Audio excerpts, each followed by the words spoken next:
തീർച്ചയായിട്ടും വേഗം വയ്ക്കുന്നു എന്ന് തന്നെ നമ്മൾ പറയേണ്ടി വരും. അസാധാരണമായൊരു വേഗം ഈ തെരഞ്ഞെടുപ്പ് പ്രഖ്യാപിച്ചതിന് ശേഷം കരുവന്നൂരിൻ്റെ വിഷയത്തിലുണ്ട്. തെരഞ്ഞെടുപ്പ് വരുന്നതിന് മുൻപ് ED വന്നത് മുതൽ തന്നെ വളരെ വേഗത്തിൽ വരുന്നു. പക്ഷേ പിന്നീട് കുറ്റപത്രം സമർപ്പിച്ചതിന് ശേഷം ഒരു ദീർഘകാലം പിന്നീട് ഈ അന്വേഷണവുമായി ബന്ധപ്പെട്ട കാര്യങ്ങളൊന്നും മുന്നോട്ട് നീക്കുന്നില്ല. ഹൈക്കോടതിയുടെ തന്നെ രൂക്ഷമായ വിമർശനം ED കേൾക്കേണ്ടി വരുന്നു. ഈ കേസിൽ നിങ്ങൾ എന്ത് ചെയ്യുകയാണ് എന്ന് ഹൈക്കോടതി ചോദിച്ചത് ഇതേ EDയോടാണ്. അപ്പോഴും EDക്ക് കൃത്യമായിട്ട് തെളിവുകളും രൂപങ്ങളും ഒന്നും ഉണ്ടായിരുന്നില്ല. കാരണം ക്രൈംബ്രാഞ്ച് രജിസ്റ്റർ ചെയ്ത കേസിൽ അതിനും അപ്പുറത്തേക്ക് EDക്ക് ഏതെങ്കിലും തരത്തിൽ മുന്നോട്ട് പോകാൻ കഴിഞ്ഞുവെന്ന് ഞാൻ കരുതുന്നില്ല. ഇതിൽ പ്രധാനപ്പെട്ട ഒരു കാര്യമുള്ളത്, ഇപ്പോൾ സതീഷ് കുമാർ അടക്കമുള്ള ആൾക്കാരെ പ്രതി ചേർത്തു മുന്നോട്ട് പോകുമ്പോഴും ഇതുവരെയും ക്രൈംബ്രാഞ്ച് ക്ലോസ് ചെയ്യാത്തൊരു കേസാണത്. ED അന്വേഷണവുമായിട്ട് മുന്നോട്ട് പോകുന്നു.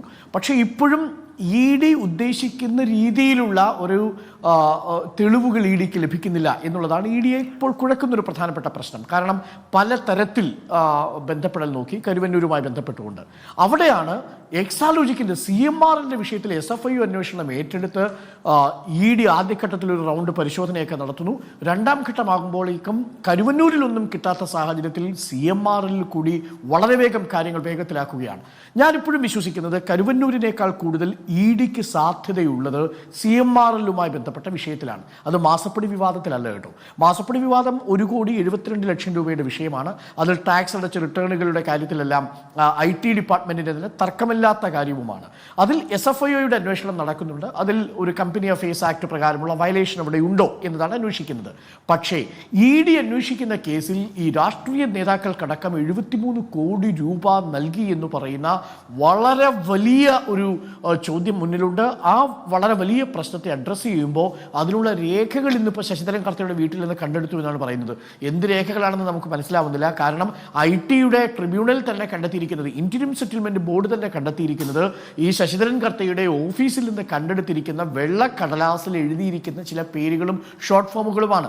ആ IT സെറ്റിൽമെന്റ് ബോർഡിന് മറ്റൊരു തെളിവും കണ്ടെത്താൻ സാധിച്ചിരുന്നില്ല. അതുകൊണ്ട് തന്നെ ആ പല ക്ലെയിമുകളും റിജക്റ്റ് ചെയ്യപ്പെടുകയാണ് ഉണ്ടായത്. അത് പിന്നീട് സെറ്റിൽ ചെയ്ത് പോവുകയും ചെയ്തു. അതുകൊണ്ട് ശശിധരൻ കർത്തയുടെ കയ്യിൽ നിന്ന് രേഖകൾ കണ്ടെടുത്തു എന്ന് ED പറയുന്നു എന്നതിനും അപ്പുറം ഏതൊക്കെ രേഖകളാണ് കണ്ടെടുത്തതെന്ന് നമുക്ക് വ്യക്തമല്ല.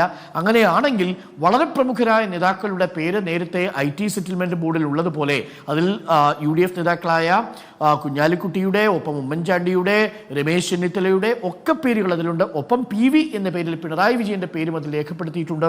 ഇവർക്കൊക്കെ പണം കൊടുത്തിട്ടുണ്ടോ? അങ്ങനെയാണെങ്കിൽ പണം ക്യാഷായി കൊടുത്തത് ED കണ്ടെത്തുമോ? അതിന് EDക്ക് എവിടെ നിന്ന് തെളിവ് കണ്ടെത്താനാണ്? ഇതൊരു കൈതോലപ്പായയിലെ വിവാദം പോലെ കെട്ടടങ്ങുമെന്നാണ് ഞാൻ മനസ്സിലാക്കുന്നത്. അതിനുമപ്പുറത്തേക്ക് ഈ കേസിലൊന്നും സംഭവിക്കില്ല. പക്ഷെ അന്വേഷിച്ചു പോയാൽ തുമ്പുകൾ EDക്ക് കണ്ടെത്താൻ സാധ്യതയുള്ളൊരു കേസാണ് കരുവന്നൂരിനും അപ്പുറം എന്നാണ് ഞാൻ മനസ്സിലാക്കുന്നത്. ഒരു കാര്യം കൂടി പറഞ്ഞ് ഞാൻ അവസാനിപ്പിക്കാം. ഈ അസാധാരണമായ വേഗം കരുവന്നൂരിലും CMRലും ഒക്കെ ഉണ്ടാവുന്നുണ്ട്. ചില കേസുകൾ കൂടി നമ്മുടെ മുന്നിലുണ്ട് കേട്ടോ. ഇതേ സഹകരണ സ്ഥാപനങ്ങൾ തന്നെ ഫ്രോഡുലൻസ് കാണിച്ച കേസുകൾ. അതിലൊന്ന് ഗുജറാത്തിലെ 11 ബാങ്കുകൾ നടത്തിയിരിക്കുന്ന വലിയ തട്ടിപ്പ് കേസുണ്ടായിരുന്നു. അത് ഗുജറാത്ത് ജില്ലാ സഹകരണ ബാങ്കുകളിൽ 3,118 കോടിയുടെ നിക്ഷേപം ഡീമോണിറ്റൈസേഷന് ശേഷം വന്നത് BJPയുമായി ബന്ധപ്പെട്ട ബാങ്കുകളിലാണ് എന്ന് അന്ന് കോൺഗ്രസിന് അലിഗേഷൻ നടത്തിയിരുന്നു. അന്വേഷണം എവിടെ വരെ എത്തി?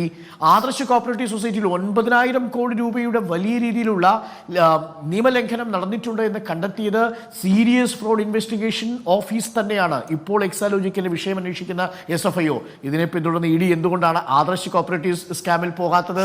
വളരെ പ്രധാനപ്പെട്ട ചോദ്യങ്ങളാണ്. കളർ കോപ്പറേറ്റീവ് ബാങ്കിൽ നടന്നിരിക്കുന്നതും സമാനമായ രീതിയിലുള്ള ഒരു കുംഭകോണമാണ്. അവിടെയും ED അന്വേഷണം വേഗത്തിലാക്കിയിട്ടില്ല. അപ്പോൾ സെലക്റ്റീവായിട്ട് ED വേഗത്തിലാക്കുന്നുണ്ട് അന്വേഷണം എന്ന് തന്നെയാണ് പറയുന്നത്.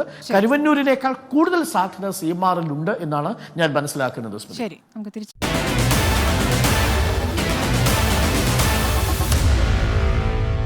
Meet the editors.